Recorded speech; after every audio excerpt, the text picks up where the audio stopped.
Welcome, our fellow lovers of love, and thank you for joining us on yet another excursion through the stream of consciousness, down the river of tranquility, to fill the lake of life with love.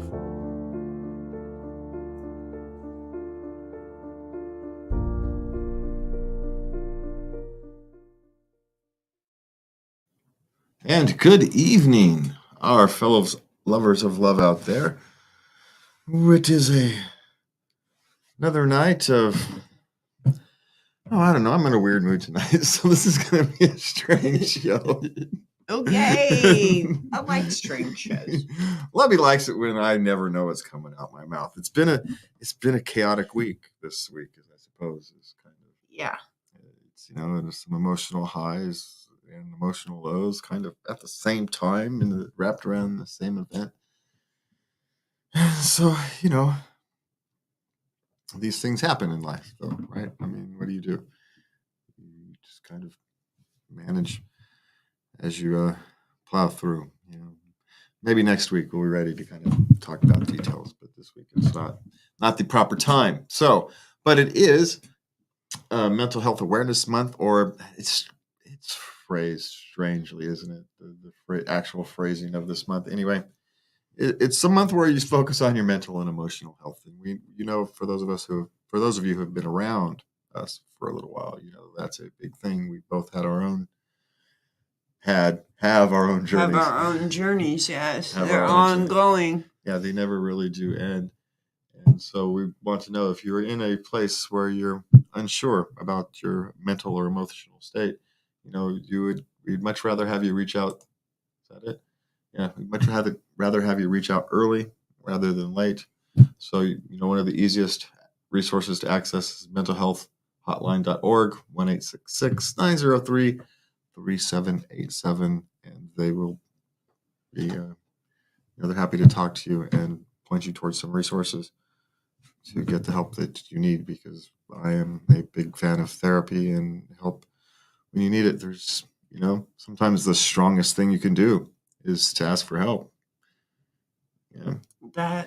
That phone can weigh 1,000 pounds, but you got to pick it up. Make that phone call to that counselor. That first step is the hardest. Yeah. That's real strength, is asking for help when you need it. It's not that you need help where everybody needs help at some point or another, right? That's the story of humanity. And so it's, it takes strength to push through whatever it is. I don't even know what it is. People call it society and social pressures. And I don't think it's necessarily society and social pressures. It's something innate in humanity to want to do things on their own. And try to fight against it. Hopefully we, reach out for resources, reach out for those who love you, and they will be there. It doesn't have to be blood family. It can be friends, but anybody who cares about you will be there for you. All right. So, oops, wrong one. Oh, wrong one. One of these days I'm going to hit this right button here, Lovey. Oh, good Lord. There we go. There it is. That's actually the right one. All right. I'm sitting here clicking buttons like I know what I'm doing. Okay. So, in I don't want to say celebration of mental health, where it not in recognition of mental health awareness, we are going to discuss. We've got the three major. That's the right one. Yeah, the three most common mental health disorders in America. And so we got, what are those anxiety disorders? Well, the first one is anxiety disorder, then major depressive disorder, and bipolar disorder. Now, the anxiety disorder, it is highly treatable, but only about 30% of those affected actually receive treatment. Yeah, and it's also diagnosed with both depression, and I know for me, they were treating depression when they should have been treating anxiety. And it's when I stopped treating depression and started treating anxiety, it's when I actually made the difference. And it's hard to know, which one's leading the other sometimes. So it's a difficult call, but they are both. And so you're misdiagnosed, so that these are difficult things. But you're not alone. People feel it all the time. People Yes. deal with it all the time. Then we have major depression, and it's the leading cause of disability for Americans aged 15 to 44. And it's more prevalent in women than in men. And then we have bipolar disorder, which is what Lubby here deals with. And so those highs and lows, the bounces between, Manic episodes, and then you as far up as I go is how far down I will crash in the depression afterward. Yeah, and so it's that highs and lows that you try to manage. Keep the highs low and the lows high. Yeah. Keep To where they're manageable. Yeah, you keep the highs low and the lows high, and it becomes somewhat more manageable. And so I think that's part of what you want to do is over time is you learn yourself. You start to understand yourself, and you learn how to manage yourself. You know what you have to do. And then you get the skills. You teach yourself the skills to actually accomplish that goal. So, all right. So let's go. How to help a friend who has a panic attack? Is that one we're going to? Yes. Now, what this looks like is racing heart or palpitations, sweating, shortness of breath, or feeling like they're choking, dizziness, trembling, or shaking, numbness or a tingling sensation, hot and cold flashes, fear of dying or losing control, queasy stomach or nausea, feeling detached from oneself and one's surroundings. Yeah. That's a hard place to be. Yeah, and they can be triggered by events or some other stress. But there can also times where you can have a panic attack for no discernible reason. It just kind of comes at you out of the blue. And those are the most annoying. Because at least if there's a trigger or an event or some kind of stressor, you can at least, logic your way through it at the time. But when it's just some random thing, it's really annoying. Just want to point that out. What was that? Going to get a burger and I'm gonna die. I get hamburgers all the time. What the heck is wrong with you? What's so different about this time? It's not even crowded. I'm by myself. What do you want? It's just, it's insane. But it is. If it made sense, it wouldn't be called a disorder. So that's kind of how I look at these things. Yes. Okay. So how do you help somebody? First you have to keep your cool. Your friend is in fight or flight, so gotta speak to them calmly and don't take anything personally. Yeah, they're misinterpreting the world, so it's a thing. And if they've had a panic attack before, they'll know how you can help them. You can actually ask. They'll probably be aware of it, and if they're not, as soon as someone points it out, they'll be aware of it, and they'll tell you how to help. Oftentimes it's just getting to a quieter location. Hey, let's get out of here and let's go sit someplace quiet. That's often the one of the best steps. If you don't know what to do, find someplace quiet. The less input they have, the better off they are. The less things for them to have to interpret, the better off it is. So you can find someplace quiet, out the way, quiet. It's probably the best possible, right? Mm-hmm. Okay, you focus on taking action. First, we're going to focus on the breath and get them to do some controlled, slow breathing. And you can do this with them. That helps. Yeah, just become, how about this? Do unto others, have others do unto you. If you were having the same situation, kind of fall back to that, what you would want someone to do for you. And maybe even be a little kinder than you'd be to yourself. That's probably a good, it's probably a good rule of, and don't dismiss their stress, right? Don't dismiss. It says validate their distress, but I don't like the idea of validating it, but don't dismiss it. It's real. It's real to them, but you don't have to make it real to you. So you don't necessarily have to validate it, but it's real to them, and understand that it's real to them. It's how they're interpreting the world. And no matter how much you say it's not really what's going on, it's not going to change their interpretation. If it made sense, it wouldn't be called a disorder, right? So that's, and then here's the other thing. If you happen to be like in a relationship with your spouse or somebody who has these kind of panic attacks or anxiety disorders, make sure you take care of yourself and your own emotional well-beings. Yes. These things are two-way streets, and when they're having good days, they'll be there to take care of you. I mean, our biggest danger isn't when one of us is having a bad day. It's when both of us, the rare occasion when we both have a bad day. And we have a strategy for that. We just off of the sides of the house, and we just kind of pass in the night, Hi, hon. How you doing? Smoke a joint together. Bye-bye. See you later. Talk to you in an hour. And we know it's fine because in 24, 36 hours, whatever it is, it'll go Everything will be back to normal. Everything will be back to normal. It is what it is. We are allowed to have bad days. Yeah, and we are allowed to have them on occasion on the same day. It's just... Well, I mean, a relationship has bad days. Yeah. I mean, there's just... Hard days. Hard days. It just is. It wouldn't be humanity if it didn't. Yes. And so be kind and loving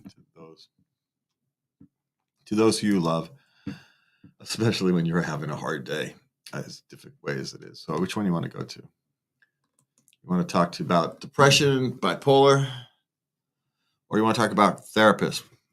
Which one? We got like 20 minutes still, so we're good.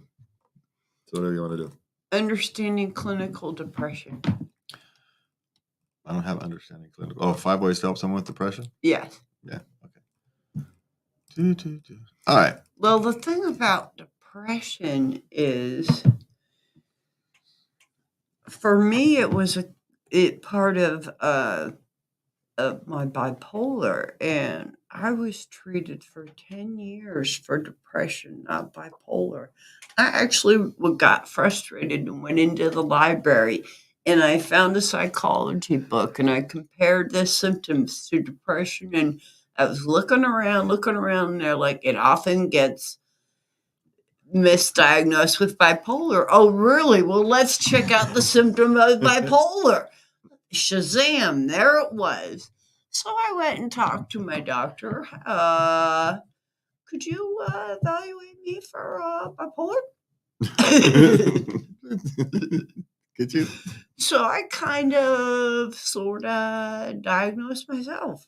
Well, that's the strange thing. You have to be the advocate for yourself, right? You can't just blindly trust, especially if it's not working. I suppose you can blindly trust them at first. You come in, you're suffering. The doctor says, well, let's try this. But you have to understand, they're trying things, right? They don't know for sure. They can't do a blood test of your or a chemical test of your brain and know what exactly to diagnose you, where your imbalance is. Yeah, and so they're working off of, an imperfect receptacle. You trying to explain what you're going through and what you're dealing with, and that's as much as a flaw in the process as anything else, right? They have to hear it, so everybody's misinterpreting things, and they're busy. They've got 10, patients, one who's dying, one who's being born. Who knows, and and so it's a hard thing, and so you have to be willing to look for yourself and say, okay, does this make sense for me? Yeah, because I knew at some point that treating depression wasn't working, so I had to do something different. Didn't know it was anxiety, but I knew it had to be something different. Mm-hmm. So that's the thing. It's understanding yourself. Yeah. But for the clinical depression, I remember feeling that everything was so awful. I was so awful that I was a burden, and that it was actually nothing was ever going to get better, and suicide became an option. Yeah. And, for me, it was suicide was never an option. So that was one of those things where, okay, I don't get that. It was never a thing for me. And so, no, mine was just anxiety. But it is, you get what do they call it? From a psychologist, from a book from Aaron Beck, from his book, Cognitive Triad. And you can find links to all this on our website, latenightLove.us. You develop a negative view of yourself, the I am worthless view. Then you've got the no one cares about me view of yourself. Negative view of the world. Right. So even despite evidence that the people around you care about you, they're just being nice. They don't really care. And then you get the things will only get worse. No matter what you do, things only get worse. I actually thought that my family would be better off without me. Yeah. And that's the thing. That's distorted thinking. Yeah. Now, there are times where you may be better off without your family, but that's a different thing. Right? These people are toxic. I don't want nothing to do with them. I'm out of here. Right? That's perfectly rational. That's rational thinking. Right? I'm toxic. They'd be better off without me. It's not rational thinking. Hey, I'm toxic. I need to change and work on myself and become the human being I want to be. That's rational thinking, right? So it's the extreme, it's the bouncing to the extreme. That's the irrational thinking. Yes. Because you can always work on yourself. And even if working on yourself means changing your interpretation of how you interpret the world. I know there was a point where I didn't trust myself, where you get to this, where there was times where I didn't trust myself. So I put faith in those people who cared about me. Okay. I don't trust in myself, but they believed in me. So, all right, I'm going to work off of their faith for a little while. And surprisingly enough, it kind of works. If you don't trust yourself, well, trust the people you trust. They say you can do it. Well, all right, I don't trust me, but they say, so I'm going to give it the good old college try and give it the real effort, and we're going to see what happens. And sometimes it's years later when it pays off. It may not be. And that's part of the other hard thing. It may not be an immediate payoff. You want to pay off in a week. But that's not how these things work sometimes. No. Sometimes things have to get worse before they can get better, because you have to clear out kind of the trash and the junk and all the baggage you've been carrying around. And that's a lot of work and effort and creates a big mess. But at the end of the day, well, a few years later, you're a whole different person. You've built a whole new life for yourself, and you look around, you don't realize how you've done it. And so, just keep plugging away. Day at a time. And if you needed to do it an hour at a time, do it an hour at a time. If you need to do it at 10 minutes at a time, do it 10 minutes at a time. Get through the next 10 minutes. Get to bedtime. Whatever it takes. Whatever it takes. Get to lunchtime. I have little milestones set in my day. Noon is a celebration.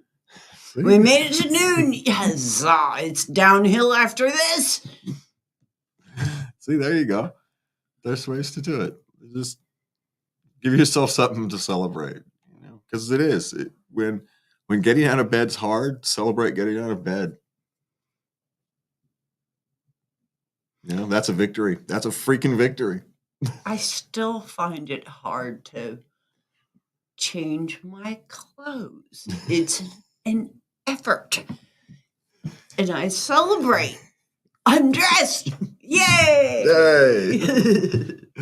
Hey, man, if it's hard and you do it anyway, give yourself a pat on the back. Don't go, oh, it's so hard to want to do these things. And I do it. You trudge through it and you beat yourself up because it was hard. No, pat yourself on the back for doing it anyway. That's Well, this is an improvement because I used to spend literally days in my pajamas. yeah, see, so that's what I mean. And so celebrating the victory of, yay, I put on real clothes today. If putting on real clothes is a chore and difficult to do, then celebrate the fact that you willed yourself to do it. I don't know why it is, but it just is, and I deal with it. Just sort of made sense. They wouldn't be called disorders. Some of these things, stop trying to make sense of them. Just accept them, and give yourself a pat on the back for overcoming them, because you overcome what you perceive to be small obstacles, and you overcome enough of them, you've climbed a mountain. Yes. So, okay, where are we at? What you can do to help Okay. for someone with depression. Get them, encourage them to get professional help. Unless you're a counselor, they're going to be out of your league. Yeah, and you can start by calling mentalhealthhotline.org, 1-866-903-3787, as a place to start. Just want to let you know. Just keep that aware. Okay, what else we got? Okay, help them get moving. I felt so stuck, and anything new felt very scary. And so you want to, someone with depression, the first thing to do, literally exercising, get out of the house. Even just one, for me, I couldn't do more than one thing in a day for a while. Yeah, well then do one thing. And now you've been walking a lot, and now look, you're all happy with the progress you've been making going on your walks. Oh, now I walk every day for about an hour. Yeah, and before it used to be hard for you to walk. I could barely make it around the block. And so this is now I roam all over the neighborhood. And see, this is the thing. It didn't happen in a day. It didn't happen in a week. It took months of you, slowly working up. You're working up not just the ability, the physical ability to take a walk, but the emotional ability to do it. They want to do it. Well, every time you step outside the house, your brain tells you you're not going to make it back. It's really takes an effort. You got to go, okay, come on now. We're going to watch for cars. We'll be fine. The doom brain takes over, right? And, if you've got the doom brain going on, then overcoming that doom brain is an accomplishment. I think people should pat themselves on the back for doing that. I really do, because I've done it. I've been there. We're going to the grocery store to get food for the kids for the day. It was a chore. It was one of the hardest things you've ever had to do in your life because, don't know why. Couldn't explain it. Opening the front door to step outside was the worst thing in the world. And so you celebrate that, right? There's a strength to that. Again, we've talked about it. If going to the store is hard, celebrate going to the store when you do it. It's an accomplishment. Pat yourself on the back. Get a little treat, something you can have when you get home. Don't beat yourself up because it was hard to do. Give yourself credit for doing it because it was hard. Yes. that Celebrate your victories. And when you say, well, everybody else is doing it easy, maybe not. No, you don't know that. There's 30% of those people out there having anxiety disorders. They're no happier to be in the store than you are. But yet they're doing it. And we should all be, happy for them that they've managed to persevere despite what their body is telling them to do. So, it's validation and encouragement. That's the thing you're talking about. Offer validation and encouragement. That's it. Understand that it's hard. You may not understand that it's hard because it's not hard for you, but understand that it's hard for them. A molehill for one is a Matterhorn for somebody else, right? Yes. And so don't judge somebody else's journey. Okay. Foster your social support. So, rally your friends. And maybe maybe the trick isn't to go all over all at once. Maybe the trick is to trickle someone in each and every other day, so they get a different dose of positivity every day or two. And that it's not so overwhelming. Yeah. Yeah. So, check in on your friends who struggle. I think maybe that's Yeah. a big takeaway from this particular lesson is, we can give you 5 lessons and 5 tips, and we can do all that. But I think the biggest lesson I would give to everybody is, who your friends are that can struggle sometimes. And even if you don't know if they're struggling, just reach out to say hello. You never know when a simple expression of friendly kindness, not even kindness, just saying hello to a friend. It's not even an act of kindness. It's just saying hello to a friend. Just, you never know what that can do for you, especially those who have tendencies to struggle. So maybe if you're someone who likes to help and likes to care for others, make a note. Reach out once a month or something. I have a friend who struggles with depression, and she cannot get out of the house. She has not been able to make it out. She's trying. She's trying. But she hasn't been successful yet. So I go to her. Yeah. Yeah. And once a month, we sit down and we smoke an inordinate amount of marijuana in one sitting, and we play Yahtzee. Hey. And we gossip, Hey, and even if she doesn't know it, she knows that it's important to her, that it's valuable time for her. I know it is. So, okay. So what do we want? We're almost at the bottom of the hour. So we want to cover one more of these. We've got help a friend with bipolar, which you and I could just talk about that. We don't even need to click the link on that one. Educate yourself, channel your compassion, but ditch the pity. Yeah, I don't want to hear I feel sorry for you. Oh, so now remember, this is Lovey she is bipolar. She has been dealing with this forever. And and sometimes well, and other times have not been successful. Well, it actually manifested itself in my late 20s, but I didn't really get diagnosed until my mid 30s. Which is actually fairly common, right? If I remember my readings of articles, it's fairly common. Like the average is 25 of when people get diagnosed.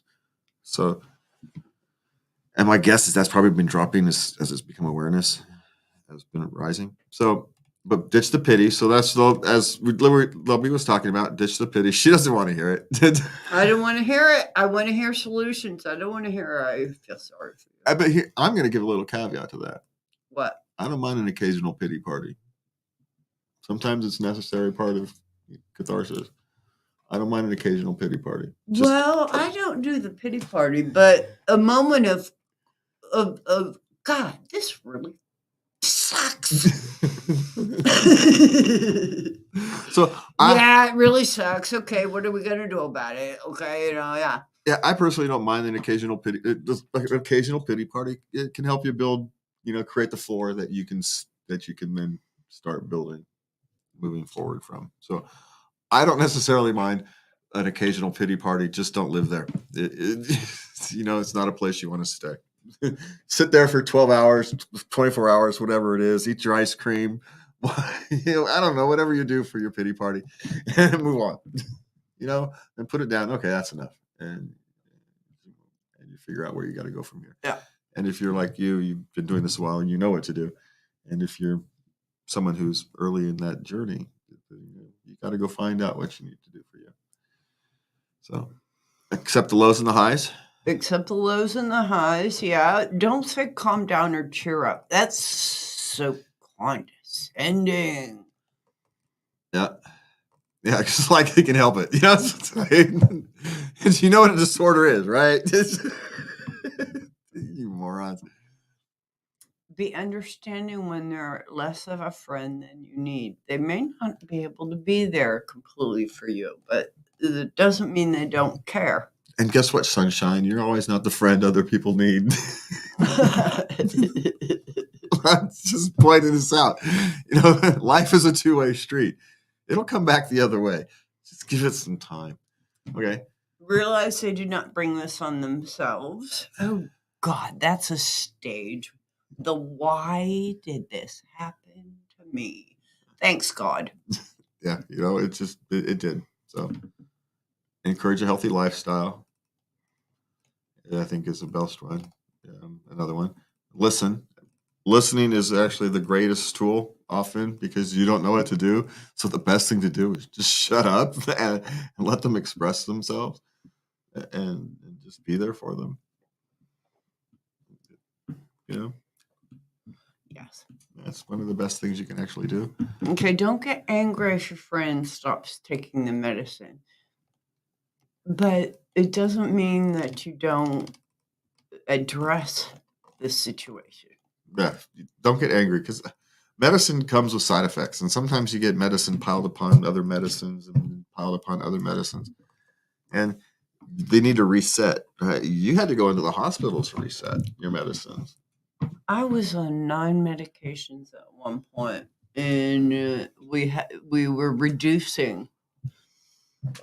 And I went in at one time, and then there was another time we did a change, and I went in for a little while, for a couple days. Yeah, and so and it's just a precaution that because that a severe low might hit, or manic for that matter, and you end up in the psych ward anyway, and it's just preventative. And when you're going off medications, strange things can happen. Just like when you're starting new medications, strange things can happen. There's always an adjustment period, yeah. And I think one of those times you're also in the middle of your life change, your chemical life change. Oh, I was in menopause, yeah. Yeah, that didn't help. So, I was so much fun. And so you were fine. But it was that witch's brew, right? You get all these things happening at the same time. And it's not a failure. That's why we have people to help. Yeah. It's why it's a thing. If you sprained your ankle, would you not go to the doctor or at least a medical trainer of some form to look at it and wrap it up? Or hell, nothing else, spray it with some ice. It's fine. Get back up there on the field, right? You at least have someone for some advice. If your arm was hanging the wrong way, you'd probably go see a doctor. It's nothing wrong. There's nothing wrong about it. So it is empowered. So, okay, what's the last one? Don't give up on them. Don't give up on them. Please, God. Keep those visits regular. Yeah, because, you never know. And, someday they may be the one who's there for you because they understand. And we are not all, we are all not far from it. Okay, and there is a link on our website, how to find the right therapist for you. It's from Good Housekeeping, of all places. So it's you can link that at latenightLove.us. And sometimes a friend may need help in making that phone call and getting that appointment and deciding on what it can help them decide what technology to use, because you have a couple of different options now. And they may need someone to go with them the first time or two. Yeah. Even if all you do is sit in the waiting room for an hour. Bring a book. That might be the greatest gift you've ever given somebody. Drive them, yeah. Yeah, whatever Christmas gift or birthday presents you've given, however great you thought they are, the greatest gift you may ever give somebody is to sit in the waiting room. Take them to their first therapist appointment. And they're going to be a little... Yeah. Little disjointed, little off. Don't ask them about what happened. Just go on about Well, you want, Let them talk if they want to talk. and if they don't. Do you want to go out for coffee or do you want to go home? Yeah. You know, yeah. Yeah. So that's the kind of thing. Just and let them go with it, because they probably won't want to talk about it. So don't ask. Would be my suggestion. All right, so on to Lovey's dive into Reddit for the week. Oh, we got some good ones tonight. Okay, good ones. Yeah, your version of good ones and my version of good ones are not always the same. But all right, let's go. They're juicy. Okay, here we go. 38-year-old female, 36-year-old male. I almost cheated on my husband. I just couldn't do it to him. Should I tell him or keep it to myself?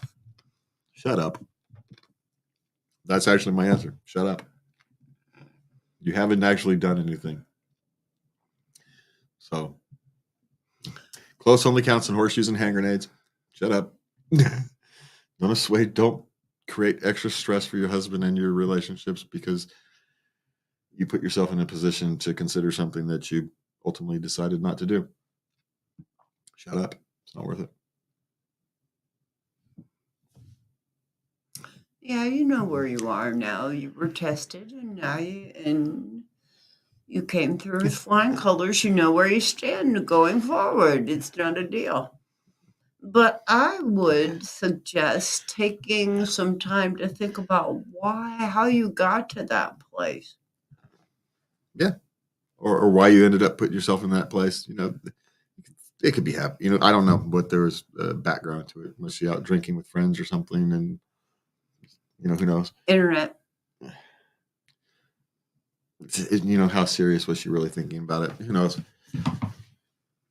She ultimately decided, no, my guess is to put that energy you're using to kind of look elsewhere and look inwards to your relationship and work on your relationship. There's something broken in your relationship. Otherwise, you wouldn't have been doing that, at least seriously. So work on yourself, work on your relationship. You obviously love your husband. So you know what to work on. You don't need our advice. No, there's no reason to tell him. There's no stories to tell. There's nothing to tell. It's like a husband who went down and was eyeing, a sports car and decided, was talking to got all to the point where they were talking numbers with the. I said, oh, God, she's going to kill me. No, I can't. I gotta go home.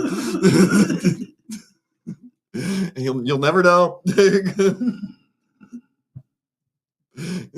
He was ready to do it. Oh, God, she's going to kill me. I can't do it. We've all done it. We've all wanted to do something. I wanted to ride the mechanical bull. No, she's going to kill me. There's people here with cameras that'll get home. I'm not going to do it. I would have found out and had a hissy. Of course, I did tell you, but that's just because I'm stupid. So I can't believe you were thinking about it. Well, it was for raising money for charity or for campaigns or something, and it would have been fun. But I didn't do it. See what I mean? See, this is why you don't say, because you're getting in trouble for something you didn't freaking do.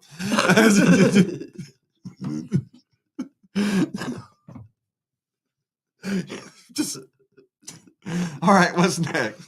Okay, how do I, 22-year-old man, explain to my girlfriend, 24-year-old female, that her gift made me disappointed? Okay, is there some background on what the gift was? No, this was just a one shot. This was just a one thing. Man up. It's not the gift that counts. It's the fact that she was thinking about you. If you're thinking about the gift, you're not mature enough for a relationship. So shut up, man up, and move on. There's my advice. And if it was on the other foot, I'd say the same thing. So. Yeah, you should. What the heck? Someone went out, spent money, or spent time in making something for you. They thought about you, what you might like. They put effort into it, and you're going to be ungrateful? Well, even if they spend money, money's time. Money is just money. They worked for it. They had to get that money somewhere. Yeah, it didn't just materialize. So, well, unless you work for the government, but yeah, no, it's my guess is my thing is why did it disappoint you? Why were you expecting something other than just an expression of love and care? at that point. I get it. You don't buy your wife a vacuum for her birthday. That's just stupid. So, but even that's just because men are ignorant. It's not because they don't love their wives. It's just because they're stupid. Thought you might like it. It really did.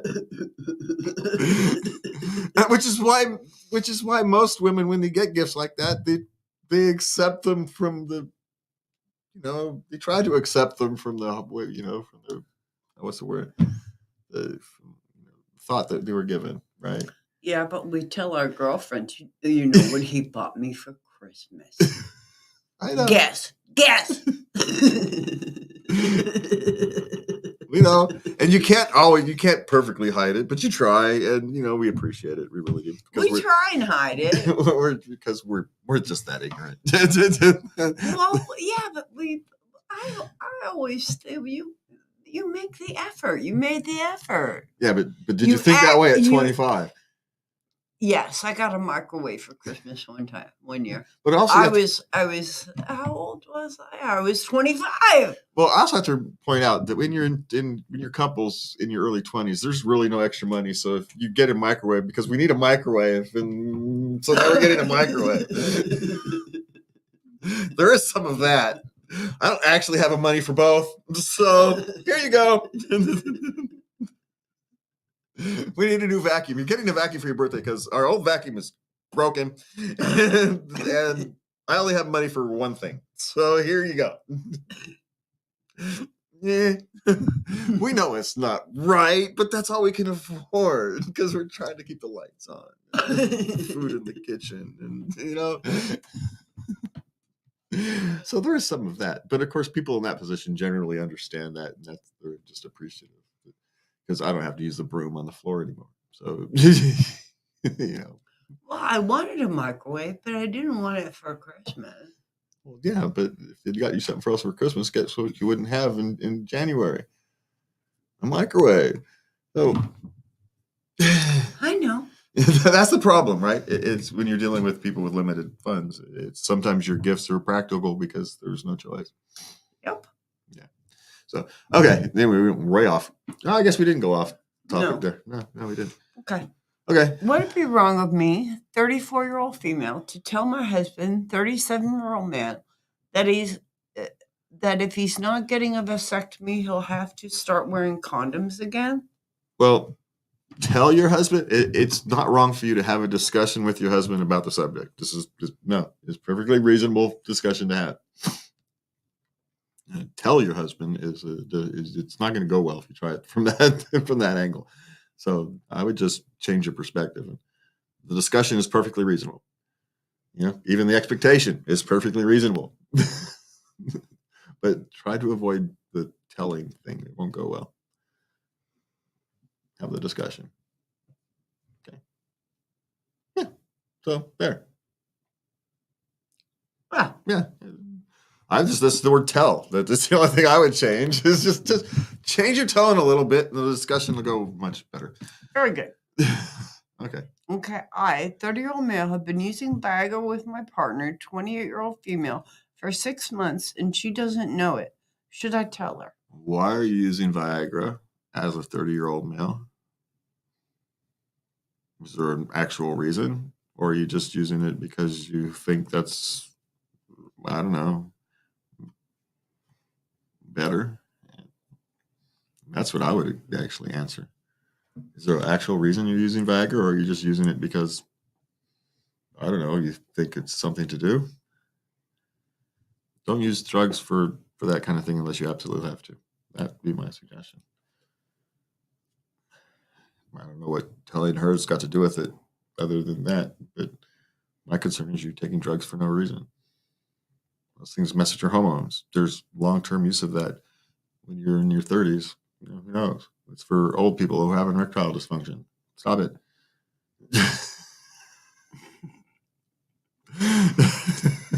Just saying. Okay. All right. Yeah, that's my thing. There's no reason to tell her. It's not like you're, giving her STDs or something. It's Viagra. It's not meth or something like that. It's just, I'm just going, why have you been using Viagra? Is there an attraction issue? Is there a physical problem, like the actual physical problem? Or did you just read on the internet that it makes sex better and now you've got this habit of using Viagra to get a boner? I don't know what the problem is. So stop taking Viagra and deal with whatever the other issue is, unless it's actual ED. And if it's actual erectile issues, well, then you have a discussion with your partner about your physical health is a reasonable course of action. So my guess is he's not taking it for health reasons. So Okay. And so if you're not taking it for health reasons, stop taking it. Okay. All right. We got parenting questions. What age is a child old enough to be left in the bathtub alone? I think it really depends on the child, 4 or 5, but you check in constantly. Yeah, I think that's the different thing is you know when your child is actually old enough to kind of take care of themselves, and the child you learn that through observation of your child. There's no hard set line where you can say this is the age. Each child is going to be different, and then you know how you're going. And then as an attentive parent, you know how much attention they need when they are in there alone. Like you're never more than around the corner, 6 steps away or something. You may not be in the bathroom, but you're not actually far. You can hear everything that's going on. Maybe even because of an angle of the mirror, you can actually see what's happening in there. There's a wide variety of factors to this. Yeah, and you may be like my youngest daughter and have a bossy little 5-year-old who demands that she leaves the room and so she can bathe on her own. Yeah, so and then you can what sounds to listen to, and when you're dealing with children in the bathtubs, the sounds you listen to are no sounds, right? That's the actual sound you're listening for is no sound. They're doing something. Then maybe it's not, maybe it's just making a freaking mess, being quiet because they don't want you to know, or maybe they've slipped under the water and you need to get them. But even that, the lack of sound is your biggest trigger to actually go to check. So, but anyway, you know your own child and be safe. Okay. My mother thinks I'm insane for bathing my son when he's sick. I absolutely lost my shit at her when he was covered in vomit and she was telling me not to wash him. That is insanity to me. What do you think? Oh, and the little boy was 4. Buck up. You're 4 years old. Be a man. Clean your own vomit. What's the matter with you? Stop crying. Well, it depends, actually, on kind of what the sickness is. There may be times where you just give them a sponge bath, clean them up, and send them back to bed, right? So there's no straight answer. There's just not. Now, you shouldn't leave them covered in vomit, but you may have just walked in, right? So, who knows? Maybe in timing, it just hadn't had a chance to take care of it. So I seriously doubt, but her own mother, is going to leave. Nice grandma. Well, yeah, but this is the one who raised you, right? This is the one who raised her. So there's probably some misinterpretation of expectations, which often happens in this type of situation, right? What they're actually trying to say is, it depends. If they've got a fever, you maybe put them in the bath. But other than that, I don't know. I try to let them sleep as much as possible. So, but if they get sick all over themselves, yes, you clean them up, but that doesn't necessarily mean a full-blown bath. There's other ways to clean. Right. Yeah. So there's no right or wrong answer. There's your answer. So just do what you want and tell your mother to pound sand. I don't know. Okay. I don't know. Okay, what's that? Do you regulate what visiting children are eating at all? I asked for allergies, if there was allergies for one thing, and then I tried to give a balance of healthy food options and some junk too. I mean, they're allowed to have junk food a little bit, some potato chips, a little bit of candy, have a soda, but I also offer strawberries and jicama and cheese and crackers. They got whatever the other kids were eating, man. And I didn't care what my kids did or didn't eat at other people's houses. They get to go experience someone else's house and their culture and their food. That's part of the risk of sending them out in the world. Yeah, they'll be all right. But what about when kids came to your house? Okay, you realize kind of the limited food supply we had.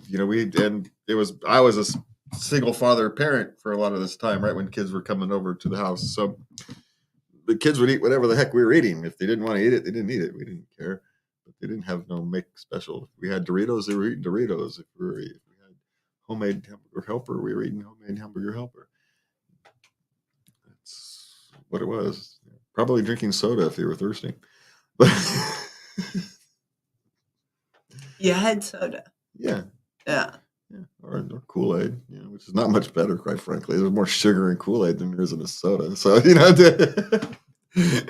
is not the caffeine. But no, it's my feeling is on that is that, it's like traveling, right? You go off to experience the other thing. Now, unless your child has an allergy, and if your child has an allergy, they should know how to monitor themselves. Otherwise, you probably shouldn't be sending them to other people's house, right? If that's severe allergy like that. Yes. So, but no, if someone had a severe allergy, of course I would deal with it. I would, but luckily we never had to deal with anybody who had a severe allergy. So no, I didn't regulate it. I didn't regulate when my children ate at other people's houses. So, okay. It was just, it's part of the fun and loving experience of, going to other people's houses is getting to kind of experience their culture. Yeah. Other families. Yeah. It's part of what that is. All right, what do we got next? Our 4-year-old daughter is always angry. How do we help her deal with her emotions? Well, she's 4. Now, 4 years old usually have kind of tomed through the terrible 2s. It's the terrible 2s and 3 when they used to temper their emotions. So she's probably a little bit behind. And I can't remember what the heck you actually what you did in order to help them with their emotions. It's been so long since I've raised toddlers. Well, I try to get them to breathe. And I know you're angry right now. Let's talk about it. Why are you so angry? Yeah. Well, that you're very disappointed. I'm sorry he took your toy from you. Because at 4, the problem is you don't want to reward them for their anger, right? That's actually one of the one thing you don't want to do. And so so acknowledging their emotions is required, right? You have to acknowledge it. They can't move past it until someone's acknowledged their emotions. But you also can't reward it. And so that's the tough line to walk, right? Mm-hmm. Is how do you acknowledge their emotions? Because they're real. You can't deny them. And because that's counterproductive, but without rewarding them. And then what they do is they learn over time that it's not productive, and they learn to channel it into different directions. And you can help them channel it into different directions. If you've got a boy, I don't know, go play catch with him or something. Make him throw stuff. Yeah. Dance, something to get that energy out. Because that's what one thing you can actually do is energy is anger is easily transferable to energy, and so use it. Use the energy. That would be my suggestion. Help them transfer the anger into energy. 4 years old, she's not too young to get her in a little taekwondo class. Taekwondo's, dancing, tap dancing, anything to channel that energy. Go practice your dancing. Practice your dancing. For my autistic son, we used to have him push walls. Just go push the wall.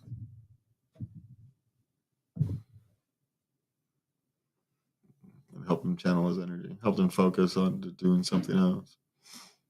Mm-hmm. So just change the energy focus. Yeah. And they eventually get bored of doing whatever the energy focus thing is doing it, and they learn how to transfer the energy themselves. But at the start, you have to help them. Okay, we're going to do sex questions next. Okay. Okay, I, female, feel horny first few minutes after wake up in the morning. How creepy is it to allow my partner, male, to start sex with me while I'm still asleep? Well, it's not creepy if you want it. It might be creepy to him, but it's not. But it's not creepy if you want it. It's just I don't even know how weird it is because waking up horny in the morning is not unusual. So if you want, there's nothing creepy about it if you want it, and he wants it. So have fun, I guess. Yeah, enjoy. Yeah.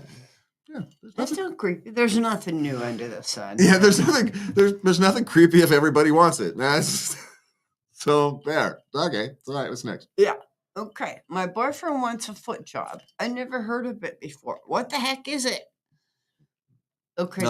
But I don't have to manual stimulation with your feet of his gentleman sausage. And I don't get it either, but hey, people like the feet. So some people like the feet. So knock it out if you're up for it. You know? You want tips? Go to Pornhub. You type in foot job, and they'll give a selection. They can give you some little videos on what you want to do. Make your choices. Yeah, the internet's a wonderful thing. There's just just Google it. turn off the safe search and Google it. You'll be fine. And hey, if you don't want to, if it's not your thing, it's not your thing. But he felt safe enough with you to ask, so you're doing something right in your relationship. So, and there's worse things in the world for him to be kinky about than your feet. So maybe even consider yourself a little lucky. Give it the old college try once. See what happens. All right. Okay. My 32-year-old male wife, 27-year-old female, wants to include other men in the bedroom after we had a male, female threesome, but I'm not comfortable. I talked her into trying it once. Now what do I do?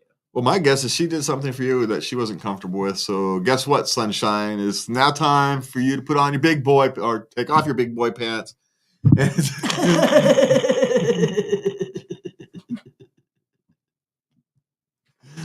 You can't get squishy now. Sorry. That's not how these things actually work in the real world. If you wanted to, you should have thought about this potentiality existing when you asked the other one. Uh-huh. And now that the shoe's on the other foot, you're not so sure about how this thing goes. Well, hey, you know what? The worst thing in the world that you're actually fearful of is that you'll enjoy it. It's not that she will. So, but I've got little sympathy for you in this particular situation. So you did this to yourself, dude. You did this to yourself. And so, maybe spend some time in you getting comfortable with it. Maybe that's what your answer is. Give me a week to kind of work myself to get comfortable with it. Okay, and here's an idea. Come up, what are you actually afraid of? Are you afraid of, you're going to have penis-to-penis contact? What exactly are you afraid of? And then address those concerns. Well, no, I have no sympathy for you. You didn't mind boob-to-boob contact. Well, guess what, sunshine?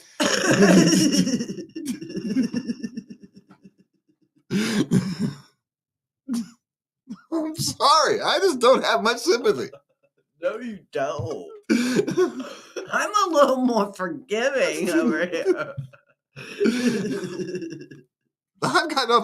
I talked her into it, and now she's trying to talk me into her version of it.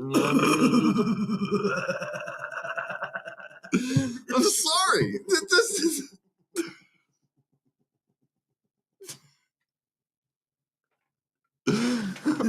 It's not so hot now, is it? What the hell? No. She took one for the team for you. Well, now it's time for you to take one for the team. That's kind of what I've got on that one. Get yourself comfortable with it. And you should have thought about that before because, once you start down that road, and you're going to have to, take it where it leads. And the fact that you didn't contemplate that beforehand is on you, not on her. So And yeah, no, I don't have much sympathy for him in this. You had your fun. It's your turn.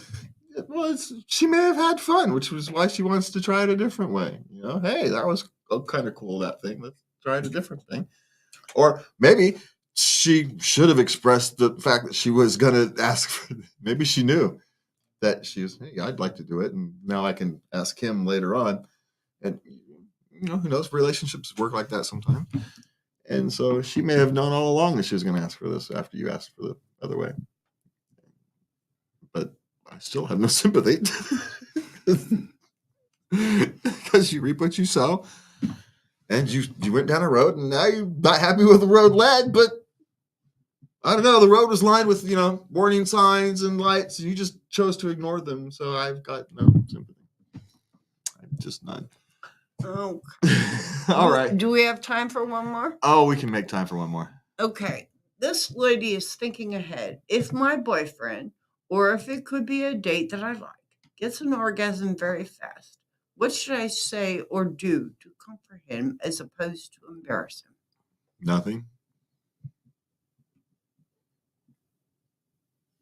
They don't need to be comforted. They just need to be not embarrassed. That's all. That's it.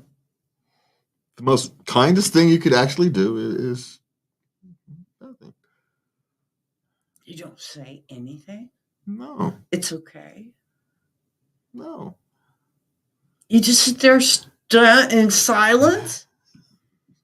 Well, because bringing it up is going to be more embarrassing than trying. Well, don't you want to talk about it? No!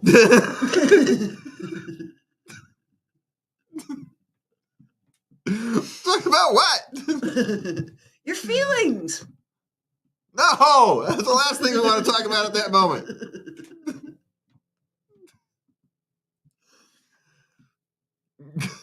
Right? Because at that moment, you're going, you wish you're 19 because it doesn't matter. You can just go again, just keep going. Doesn't matter. But, as older you get, that's no longer a viable option.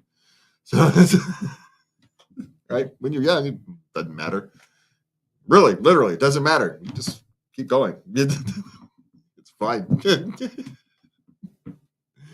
But, that ends at about 25. So, Yes, I know. I've been paying attention. So, anyway. Okay. A hug? That's just making it embarrassing. Oh, no hug. Well, what are you hugging him for? Like some tragedy has happened or something. You're making it embarrassing. Oh. Should we just hand tissues or something? Just treat it like it ended normally. Oh, really? Yeah. Not all sex is always great. What do? Well, that sucked. You just kind of treat it as, you would, right?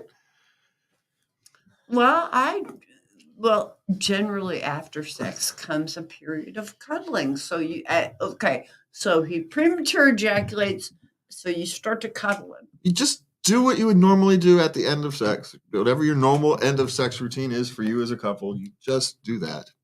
Because that's all it is. But you said if it's a date, what if he's new? Well, then you just end sex like you would normally end sex at the end of a date. Thanks, that was great. There's nothing to do. You can't say that.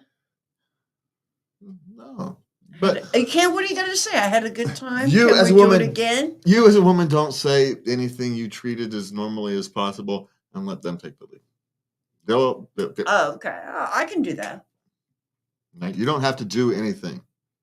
That's my point. Is just let it be. So you kind of key off of him, his reaction. Right.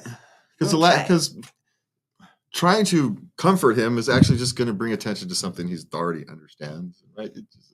What if he starts apologizing? Well, then you react how you would normally react. Hopefully it's with kindness and empathy, but the worst thing you can do is make it a bigger deal. Right. Ah. So, that's all. Okay. Just try not to make it a big deal. because it really shouldn't be. Right? Yeah. So It's just a thing that happens. yeah. It's just a thing that happens. And treat it as such. So, and if it's a long-term relationship, just end sex. It just means sex was short that time. Yeah, you got more time for cuddling or for, having a coffee afterwards, whatever it is you normally do. Got more time. We got more time for Johnny Carson. Who knows? Tells you I'm old enough to remember Johnny Carson. I just dated my audience, ourselves with our audience. But you know what I mean. You just treat it like normal. And hopefully it's not a overly routine thing. If it's an overly routine thing, then maybe discuss it as an erectile dysfunction issue or something, right? And that's maybe when the Viagra from earlier discussion comes into play or something like that. But as otherwise, there's not much to do because, quite frankly, that kind of thing shouldn't be a defining factor in your relationship anyway. And so, don't let it be. Okay. All right. That is it for us tonight. We want to thank you for joining us. Me and Levy, we will be here next week. Do we have any plans for next week's theme yet, Levy? Self-care. Oh, next week is self-care. So be here. Make sure to join us. With that, from me and Levy, thank you for being here. Please remember to love everybody. Good night.